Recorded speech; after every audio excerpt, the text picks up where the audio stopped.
Hi, welcome children to our zoology classes. Very happy to join with you all. ഇത്ര നാളും നിങ്ങൾ 10th പഠിച്ചത് biology എന്ന ഒരു സിംഗിൾ സബ്ജക്റ്റാണ് അല്ലേ? +1 +2 വന്നപ്പം അത് ബോട്ടണി സുവോളജി 2 സെക്ഷനായിട്ടാണ് നമ്മൾ പഠിക്കുന്നത്. പരീക്ഷ നിങ്ങൾക്ക് ഒരുമിച്ച് ഒരു സിംഗിൾ എക്സാമാണ് ബയോളജി എന്ന് പറഞ്ഞ്, പക്ഷേ സെപ്പറേറ്റ് ആയിട്ടാണ് നമ്മൾ എക്സാം ഒക്കെ എഴുതുക. ബോട്ടണി സുവോളജി വേറെ വേറെ, ആൻസർ പേപ്പർ വേറെ ആയിരിക്കും, വാല്യുവേഷൻ ഡിഫറെൻ്റ് ആയിരിക്കും. പക്ഷെ മാർക്ക് ലിസ്റ്റിൽ മാർക്ക് വരുന്നത് രണ്ടും കൂടി ക്ലബ് ചെയ്ത സിംഗിൾ മാർക്കായിട്ടുമാണ്. നമുക്ക് നോക്കാം zoology. Okay, what is zoology? Zoology is the study of animal life. Zoology is the study of animal life. You know what is zoo? അല്ലേ? സൂ എന്താണെന്ന് അറിയാം. Zoology, study of animal life. Aristotle, father of zoology. Greek philosopher Aristotle, father of zoology. Zoology പഠിക്കുമ്പോൾ നമുക്ക് അടിസ്ഥാനമായിട്ട് വേണ്ട ചില qualities ഉണ്ട്. അത് എന്തൊക്കെയാണ് ഈ ക്വാളിറ്റീസ് ഒക്കെ നമുക്ക് ഇല്ലേന്ന് ഒന്ന് ചെക്ക് ചെയ്ത് നോക്കിയാലോ? Are you A good observer? ചെറുപ്പത്തിൽ തന്നെ ചില കുട്ടികൾക്ക് ചുറ്റിനുള്ള എന്തെങ്കിലും അല്ലെ, ഒരു കുഞ്ഞു ജീവിയായിരിക്കും, ഒരു ഉറുമ്പ് പോണതായിരിക്കും, ഒരു പൂമ്പാറ്റ പറക്കണതായിരിക്കും. അതെന്തേ അങ്ങനെ, എവിടേക്കാണ് അത് പോയത് എന്നൊരു അന്വേഷണം, അതിൻ്റെ പുറകെ ഒന്ന് പോയി നോക്കണം എന്നൊരു തോന്നൽ. A good observer. ഒരു ഗുഡ് ഒബ്സർവർ ആണെങ്കിൽ നമ്മൾ നല്ലൊരു സുവോളജിസ്റ്റ് അല്ലെങ്കിൽ ഒരു ബയോളജിസ്റ്റ് തന്നെയാണ്. ഇനി ആ കിട്ടിയ വിവരം നമ്മൾ കമ്മ്യൂണിക്കബിൾ ആയിരിക്കണം, കമ്മ്യൂണിക്കേറ്റീവ് സ്കിൽ വേണം. ആ ഒരു മാറ്റർ നമ്മളുടെ ഒരു പ്രസൻറ്റേഷനൊക്കെ ആവശ്യമാണ്, അല്ലെങ്കിൽ നമുക്കൊരു ഡാറ്റ കളക്ഷൻ ആവശ്യമാണ്. നമുക്കൊരു പ്രോബ്ലം ഫേസ് ചെയ്യുമ്പോൾ നമ്മൾ അതുമായി ബന്ധപ്പെട്ട കുറച്ച് ഡാറ്റ കളക്ഷൻസ് നടത്തും. ഇനി എന്തൊക്കെ ചെയ്താലും ചിലപ്പോൾ എവിടെന്നെങ്കിലൊക്കെ നമുക്കൊരു തിരിച്ചടികളൊക്കെ ഉണ്ടാവും. പക്ഷെ എപ്പോഴും ഓപ്പൺ മൈൻഡഡ്നെസ് ഉണ്ടാവണം. എന്തെങ്കിലും കേട്ട് അപ്പോഴേക്കും വിഷമിക്കാതെ ഒരു ഓപ്പൺ മൈൻഡഡ്നെസ് ഉണ്ടാവണം.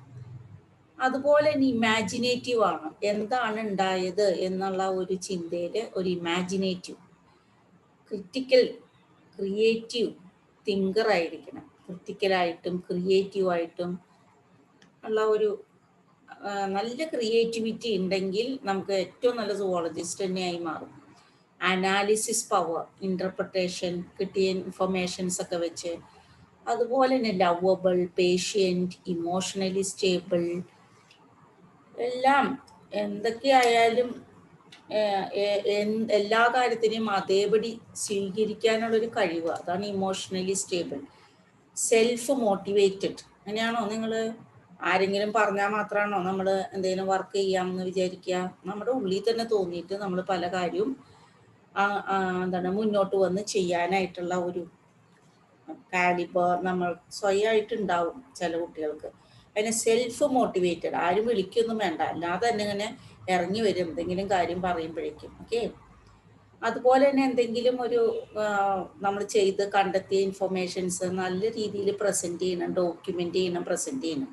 അപ്പോൾ അതിനൊരു റിപ്പോർട്ടൊക്കെ എഴുതി തയ്യാറാക്കണം. അങ്ങനത്തെ ഒരു വർക്ക്സൊക്കെ പാരലായിട്ട് നടക്കുമ്പോഴാണ് ഇത്രയും കാര്യമായിട്ട് ചെയ്ത് അറിവ് നേടിയത് വേറൊരാൾക്ക് കൂടി പ്രയോജനപ്പെടുത്താൻ പറ്റുക. അപ്പോൾ നിങ്ങൾ വളരെ സ്റ്റുഡിയസും ആയിരിക്കില്ലേ? അതാണ് അല്ലേ, നിങ്ങളപ്പോൾ ഇങ്ങനെയൊക്കെയുള്ള ക്വാളിറ്റീസൊക്കെ ഉള്ള നല്ല ഒരു സുവോളജിസ്റ്റ് ആണ്. അപ്പോൾ ഈ സുവോളജിസ്റ്റ് ആണ് responsible persons to improve the quality of life of not only human but the all world. ഈ ലോകത്തിൻ്റെ തന്നെ ക്വാളിറ്റി ഇംപ്രൂവ് ചെയ്യുന്ന ആൾക്കാരാണ് സുവോളജിസ്റ്റ്. നോക്കാം നമുക്ക്. അപ്പോൾ നമ്മൾ സ്റ്റാർട്ട് ചെയ്യണം നമ്മുടെ portion, that is the animal kingdom. What is animal kingdom? ഈ ലോകത്തുള്ള എല്ലാ ടൈപ്പ് ആനിമൽസിനെയും ഇൻക്ലൂഡ് ചെയ്യുന്നു ആനിമൽ കിങ്ഡത്തിൽ. ഓരോ ആനിമൽ എടുത്ത് നോക്കിയാൽ നമുക്ക് കാണാം they are of different forms and structure. They are different forms and structure. അത് നമുക്ക് പല രീതിയിൽ വേണം പഠിക്കാനായിട്ടുള്ള ഇൻസ്ട്രുമെൻസും ഡിഫറെൻ്റ് ആണ്. നമുക്ക് അതിനെല്ലാം കണ്ടെത്തി പഠിക്കണം അല്ലേ. ദ ആനിമൽ കിങ്ഡം ഈ ചാപ്റ്റർ നമുക്കതാണ് കേട്ടോ. നമ്മൾ ഏറ്റവും ആദ്യം ഈ ചാപ്റ്ററാണ് തുടങ്ങണത്. ഫസ്റ്റ് ചാപ്റ്റർ നിങ്ങളുടെ സെക്ഷനിൽ ലിവിങ് വേൾഡ് ആണെങ്കിലും നമ്മൾ ആനിമൽ കിങ്ഡം എന്ന് പറഞ്ഞ ചാപ്റ്ററോട്ടാണ് നമ്മൾ സ്റ്റാർട്ട് ചെയ്യുന്നത്. അപ്പോൾ ഈ പോയിന്റ്സ് ഒക്കെ ഒന്ന് നോട്ട് ചെയ്യുകയും നിങ്ങൾ നോട്ട്ബുക്കിലൊന്ന് എഴുതി വയ്ക്കുകയും ചെയ്യുന്നത് നല്ലതാണ്. ഓരോ സിംഗിൾ ടേം ഇവിടെ ഒരു ഇൻട്രൊഡക്ഷനായിട്ട് ടീച്ചർ പറയട്ടെ. പ്രത്യേകിച്ച് ഇപ്പോൾ മലയാളം മീഡിയത്തിൽ നിന്നായാലും ഇംഗ്ലീഷ് മീഡിയത്തിൽ നിന്നായാലും വന്നേക്കണ കുറേ കുട്ടികളുണ്ടാവും. അപ്പം നിങ്ങൾ ചെയ്യേണ്ട ഒരു അടിസ്ഥാനമായിട്ട് ചെയ്യേണ്ട കാര്യം എന്താ വെച്ചാൽ, ഓരോ പുതിയ ടേമും പഠിക്കുമ്പോൾ ആ ടേം നിങ്ങളൊരു ചെറിയ പേപ്പർ സ്ലിപ്പിൽ എഴുതി ഒരു ചെറിയ ബോക്സിലിട്ട് വെക്കണം. അപ്പോൾ നമുക്ക് ഈ ഒരു സൈഡിൽ നിന്ന് തന്നെ നിങ്ങൾക്ക് കുറച്ചധികം ടേംസ് കിട്ടും. നിങ്ങൾ കേട്ട് പരിചയിക്കാത്ത ഏതെങ്കിലും പുതിയ ടേം കിട്ടുകയാണെങ്കിൽ ഒട്ടും മടി തോന്നരുത്. ആ ടേം ഒരു ചെറിയ സ്ട്രിപ്പിൽ എഴുതുക. എന്നിട്ട് അത് നിങ്ങൾ പേപ്പറിൽ ഒരു പെട്ടിയിലിടുക. എന്നിട്ട് എപ്പോഴെങ്കിലും സമയം കിട്ടുമ്പോൾ അതിൽ നിന്ന് ഒരു ലോട്ട് എടുക്കണ പോലെ എടുക്കുക. എന്നിട്ട് നിവർത്തി നോക്കി ആ ടേം അപ്പോൾ നമ്മൾ കാണുമല്ലോ. ഇപ്പോൾ ഫോർ എക്സാമ്പിൾ മെറ്റാസോവൻസ് എന്ന് കാണും. അപ്പോൾ നമ്മൾ റിമൈൻഡ് ചെയ്യാൻ നോക്കുക, എന്താണ് നമ്മൾ മെറ്റാസോവൻസ് എന്ന് പഠിച്ചത്, വാട്ട് മീൻ ബൈ. അത് നിങ്ങൾ തന്നെത്താനെ പറയാൻ ശ്രമിക്കുക. അങ്ങനെയാണ് എല്ലാ ടേംസും പഠിക്കുമ്പോൾ ആ ബോക്സിൽ എഴുതിയിടുക. എന്നിട്ട് ഇടയ്ക്കിടയ്ക്ക് അതിൽ നിന്ന് ഇങ്ങനെ ഒന്ന് ലോട്ട് എടുക്കുന്ന പോലെ എടുക്കുക. എന്നിട്ട് നമ്മൾ അതൊന്ന് ചെക്ക് ചെയ്യുക, അത് വീണ്ടും ഓർമ്മ വരുന്നുണ്ടോയെന്ന് ചെക്ക് ചെയ്യുക. ഇതൊരൊറ്റ മെത്തേഡേ ഈ ഒരു സബ്ജക്റ്റിൽ നിങ്ങൾക്ക് പ്രധാനമായിട്ട് നിങ്ങൾക്ക് നേടാനായിട്ട് എളുപ്പമുള്ള ഒരു പണി, ഒരു ടിപ്പ് എന്ന് പറയുന്നത് അതാണ്. Okay, just start. Most animals are metazoans. What mean by metazoan? their body is made of many cells. അതുകൊണ്ട് it is otherwise known as multicellular animals. Multicellular animals. Okay, then eukaryotic animals are eukaryotic. Why animals are eukaryotic? Their cell with a distinct nucleus. Their cells with a distinct nucleus. ഒരു പ്രത്യേകമായ nucleus, മർമ്മം. ഒരു സെല്ലിനകത്ത് നല്ല വ്യക്തമായ ഒരു nucleus ഉണ്ട്. അതിനെയാണ് eukaryotic എന്ന് പറയാം. അപ്പോൾ ന്യൂക്ലിയസ് കൃത്യമായി ഡിസ്റ്റിങ്ക്റ്റ് അല്ലാത്ത ജീവികൾ എന്ത് പറയും? പ്രോകാരിയോട്ടിക് എന്ന് പറയും. അത് നമ്മുടെ ബാക്ടീരിയ ഒക്കെ പോലെയുള്ളത് പ്രോകാരിയോട്ടിക് ആണ്. അപ്പോൾ most animals R eukaryotic. Then animals are heterotrophic. Why heterotrophic? That the animals depends on plants for or animals, other animals for food. They depends on plants or animals for food. They are called heterotrophic. അപ്പോൾ autotrophic you are studying. That is, they prepare, synthesize their own food. Organic food materials are synthesized by photosynthesis. പഠിച്ചിട്ടുണ്ട്. ഇവിടെ വരുന്നത് heterotrophic ആണ്. Then monophyletic. That means all the animals evolved from a common ancestor. എല്ലാവർക്കും common ആയിട്ട് ഒരു ancestor ഉണ്ട്. പക്ഷേ even though they are derived from same ancestor, that in Precambrian era, വളരെ കാലം മുമ്പ് ഒരു ആൻസിസ്റ്ററിൽ നിന്ന് ഉണ്ടായി വന്നതാണെങ്കിലും they not share same pattern of organization of cells. അതിൻ്റെ സെല്ലുകളുടെ ഓർഗനൈസേഷൻ സെയിം പാറ്റേൺ അല്ല. അപ്പോൾ ഈ പോയിന്റ്സ് ഒക്കെ ഒന്ന് ഓർത്ത് വയ്ക്കുക. അത് ആനിമൽസിന് പൊതുവേ നമ്മൾ ഓർക്കാനാണ്. അപ്പോൾ നമ്മൾ പറഞ്ഞല്ലോ ആനിമൽസിൻ്റെ സെൽസ് ഒരേ പാറ്റേൺ അല്ല എന്ന് പറഞ്ഞു. പോട്ടെ, നമ്മളുടെ ശരീരത്തിലെ കുറച്ച് സെല്ലുകളുടെ പടമാണ് ടീച്ചറോട് തന്നിരിക്കുന്നത്. നമ്മൾ ഈ ഡയഗ്രാംസ് നോക്കി ഇത് നിങ്ങൾ കോപ്പി ഡൗൺ ചെയ്ത് നമ്മൾ സ്കൂളിൽ ഇത് വെച്ച് ഒരു വർക്ക് നമ്മൾ ചെയ്യാണ്. Just identify and try to remember the function of these cells. നിങ്ങൾ 10th പഠിച്ച് ബയോളജി ഫുൾ മാർക്ക് വാങ്ങിച്ചു വന്ന കുട്ടികളാണ് അല്ലേ? ഇത്ര നന്നായി സബ്ജക്റ്റിനോട് ഇഷ്ടമുള്ള കുട്ടികളാണ്. അപ്പോൾ ഇവിടെ ഒരു കാര്യം ശ്രദ്ധിക്കേണ്ടത് എന്താ വെച്ചാൽ, ഇതെല്ലാം എന്താണ്? Animal cell, especially human cells in human body കേട്ടാ, ഹ്യൂമൻ സെൽസ് ആണ്. അപ്പോൾ ഇത് ഓരോന്നും എന്താണ് എന്നൊന്ന് ഐഡന്റിഫൈ ചെയ്യാൻ ഒന്ന് പറ്റുന്നുണ്ടോ നോക്കി നോക്കൂ. ഓക്കെ, നമ്പർ ഇട്ടിട്ട് 1 2 3 4 അങ്ങനെ എഴുതി ഒന്ന് ശ്രമിച്ചു നോക്കൂ. എന്നിട്ട് മാത്രം അടുത്ത സ്ലൈഡിലേക്ക് നോക്കണം കേട്ടോ. ഓക്കെ, ദറ്റ് ഈസ് എത്ര പേര് ശരിയാക്കി? ഫുൾ ശരിയാക്കിയ 12 ഔട്ട് ഓഫ് 12 ശരിയാക്കിയ ആൾക്കാർ നല്ല സുവോളജിസ്റ്റാണ് കേട്ടോ. അപ്പോൾ ഇനിയും നമുക്ക് മുന്നേറാം, അല്ലാത്തവർക്ക് മുന്നേറി വരാം. ഒന്ന് നോക്കി നോക്കൂ. ദ ഫസ്റ്റ് വൺ RBC അല്ലേ, ബ്ലഡ് സെൽസ്. RBC എവിടെ കാണുക? ബ്ലഡിലാണ് കാണുക. എന്താ function? Gas transport. Next striated muscle, skeletal muscle attaching to the bone, muscle attaching to bone. എന്തായിരിക്കും പണി? Voluntary movement. And this another blood cell ആരാ? ഇസിനോഫിൽ. അലർജിക് റെസ്പോൺസ് ആണ് അതിൻ്റെ ഫങ്ഷൻ. ന്യൂട്രോഫിൽ കണ്ട കുറേ ലോബായിട്ട് ന്യൂട്രോഫിൽ. ഫാഗോസൈറ്റ് മൈക്രോബ്സ്, ഏതെങ്കിലും രോഗമാണ് കയറി വരികയെന്ന് വെച്ചാൽ വായോ എന്ന് പറഞ്ഞിട്ട് വിളിച്ച് അതിൻ്റെ ഉള്ളിൽ കയറ്റിയിട്ട് അതിനെ നശിപ്പിക്കുക. അതാണ് ഫാഗോസൈറ്റ് മൈക്രോബ്സ്. സെൽ ഈറ്റിംഗ് എന്ന് പറയും. ദെൻ ഇയാളാരാ? നോൺ സ്ട്രയേറ്റഡ് മസിൽ അല്ലെങ്കിൽ സ്മൂത്ത് മസിൽ ഈസ് ഇൻവോളണ്ടറി. നമ്മളുടെ സ്റ്റൊമക്കിലും ഇൻറ്റസ്റ്റൈനിലൊക്കെ കാണുന്ന മസിലാണ്. Then basophil is another one that is inflammatory response ഉണ്ടാക്കുന്നതാണ്. Then next is adipocyte. Adipocyte നോക്കൂ, is a cell having the nucleus at one end. അപ്പോൾ ഈ ഉള്ളിൽ നിറയെ കാണുന്നത് ഫാറ്റാണ്, ഫാറ്റ് സ്റ്റോറിങ്. നമ്മളുടെ ശരീരത്തിൽ കാണുന്ന ഈ അഡിപ്പോസൈറ്റ് ഫാറ്റ് അതിലെ കയറുന്നതിനനുസരിച്ച്, സ്റ്റോർ ചെയ്യുന്നതിനനുസരിച്ച് അതിൻ്റെ ന്യൂക്ലിയസിനെ കത് പിടിച്ച് ഒരു മൂലയ്ക്ക് കൊണ്ടുപോകും. അങ്ങനെ ഒരു കഴിവുള്ള ഒരു സെല്ലാണ് അഡിപ്പോസൈറ്റ്.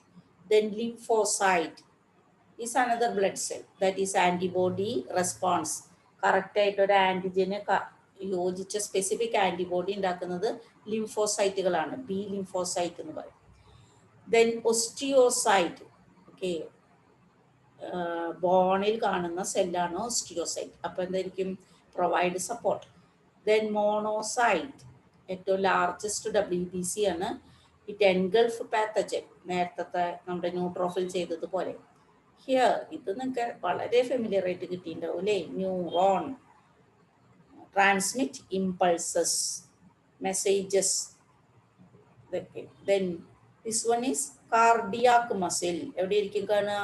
In heart. That is involuntary movement, pumping of heart ഒക്കെ നടത്താൻ. അപ്പം എല്ലാവരും എല്ലാതും ശരിയാക്കിയോ? ഓക്കെ, അപ്പം ഇത്രയും സെല്ലുകളൊക്കെ ഇങ്ങനെയൊക്കെ ഡിഫറൻ്റ് ആയിട്ട് കാണുന്നുണ്ടെങ്കിലും ആ സെല്ലുകൾ കൂടിച്ചേർന്ന് ഓരോ ടൈപ്പ് സെൽസും ഓരോ തരം ഫങ്ഷൻസ് നടത്തുന്നു. എന്നിട്ട് ഡിഫറെൻ്റ് ടൈപ്പ് സെൽസ് കൂടിച്ചേർന്ന് ടിഷ്യൂസ് ആകുന്നു എന്നൊക്കെ നിങ്ങൾ പഠിച്ചിട്ടുണ്ട് അല്ലേ? അപ്പോൾ നമുക്കറിയാം ആറ്റം തൊട്ട് മോളിക്യൂൾ, മാക്രോമോളിക്യൂൾ, അങ്ങനെയാണ് ഒരു ഓർഗനൽസ്, സെല്ലിലെ ഓർഗനൽസ് ഉണ്ടായേക്കണേ. ഇവിടം വരെ ഒരു നോൺ ലിവിങ് മെറ്റീരിയലിൻ്റെ ഓർഗനൈസേഷൻ ഇവിടം വരെ കാണുള്ളൂ. ഇവിടെ നിന്ന് ഇങ്ങോട്ടുള്ള ഈ ലെവൽ ഓർഗനൈസേഷൻസ്, പിന്നീട് വരുന്ന ഓർഗനൈസേഷൻസ് ലിവിങ് ബീങ്സിൽ മാത്രം കാണുന്നതാണ്. അപ്പോൾ higher organisation present only in living beings. അതാണ് നോൺ ലിവിങ്ങും ലിവിങ്ങും തമ്മിലുള്ള പ്രധാന വ്യത്യാസം. അപ്പോൾ ഓർഗനൽ ഉണ്ടാവും, കുറേ ഓർഗനൽസ് കൂടിച്ചേർന്ന് ഒരു പർട്ടിക്കുലർ ഫംഗ്ഷന് വേണ്ടി ഒരുമിക്കുമ്പോൾ അതിൻ്റെ പേര് cells. Different type of cells, അതായത് നമ്മൾ ബ്ലഡ് സെൽസ് തന്നെ ഡിഫറെൻറ്റ് ടൈപ്പ് പറഞ്ഞില്ലേ?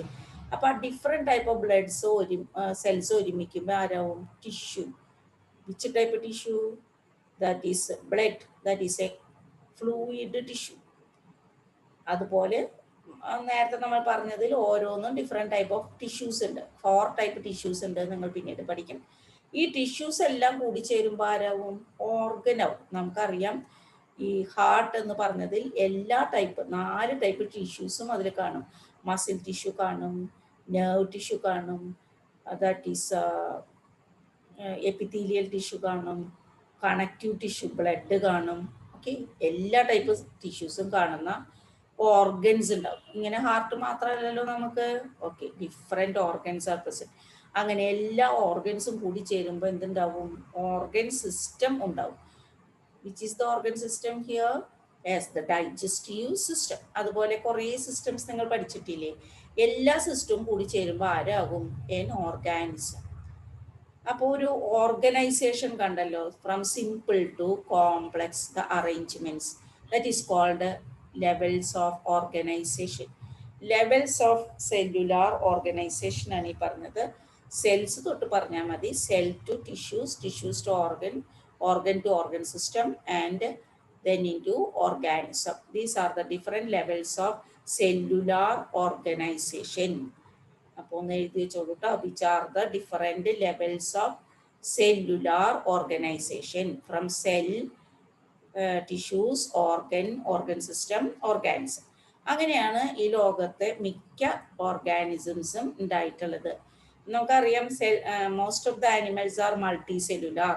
നമ്മൾ ഈ ചാപ്റ്ററിൽ പഠിക്കുന്നത് മൾട്ടി സെല്ലുലാർ ആനിമൽസിനെ ആണ്. യൂണിസെല്ലുലാർ ആനിമൽ നിങ്ങൾക്ക് അറിയാം, ഏറ്റവും സ്മോളസ്റ്റ് ആനിമൽ ചോദിക്കുമ്പോൾ നമ്മൾ അമീബേനെ ഓർക്കും. That is A unicellular animal.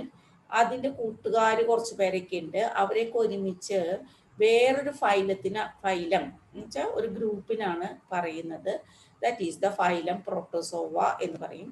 അത് നിങ്ങൾ വേറെ ഒരു ചാപ്റ്ററിലാണ് പഠിക്കുക. അപ്പോൾ ഇവിടെ നമ്മൾ കിങ്ഡം ആനിമാലിയ എന്ന് പറയുമ്പം മൾട്ടി സെല്ലുലാർ ആനിമലിനെയാണ്. Multi cellular animals.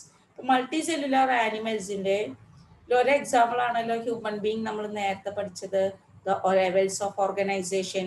ഓക്കെ, എന്നാൽ ദ ലെവൽസ് ഓഫ് ഓർഗനൈസേഷൻ ഇപ്പോൾ ഹ്യൂമൻ ബീങ്സിൽ പഠിച്ച പോലെ തന്നെയാണോ ഈ എല്ലാ ജീവികളിലും കാണുക? ഓക്കെ, ഇതിലൊക്കെ അങ്ങനെ തന്നെയാവോ കാണുക? The levels of organisation is different in different groups of animals. ഇപ്പോൾ animals are different in level of organisations. And the symmetry is also different. Symmetry എന്താണെന്ന് നമുക്ക് നോക്കാട്ടോ. Symmetry is also different in different group of animals. Body conditions of germ layers നമുക്ക് നോക്കാം. ഈ term ആദ്യം ഒന്ന് പരിചയപ്പെട്ടുള്ളൂ. Body conditions of germ layers is different. Body cavity or coelom, body cavity or coelom is different for different animals, as well as body segmentation, arrangement of body into parts, body segmentation, body support, ശരീരത്തിനകത്തൊരു support ഉണ്ടോ ഇല്ലേ, is different in different or multicellular organisms. എന്തുകൊണ്ടാണ് ഇങ്ങനെ different in different multicellular organisms ആകുന്നത്? That is all having different mode of life. ഓരോന്നിനും അതിൻ്റെ food habits, nutrition, adaptive features ഒക്കെ different ആയിരിക്കും. ഓരോന്നും അതിൻ്റെ ജീവിതത്തിൻ്റെ ചുറ്റുപാടുകൾ വ്യത്യാസമാണ്. അത് എങ്ങനെയാണോ അതിൻ്റെ mode of living, mode of life is different. അതിന് അനുസരിച്ച് ഈ പറഞ്ഞ ഫീച്ചേഴ്സ് ഒക്കെ ഡിഫറെൻ്റ് ആണ്.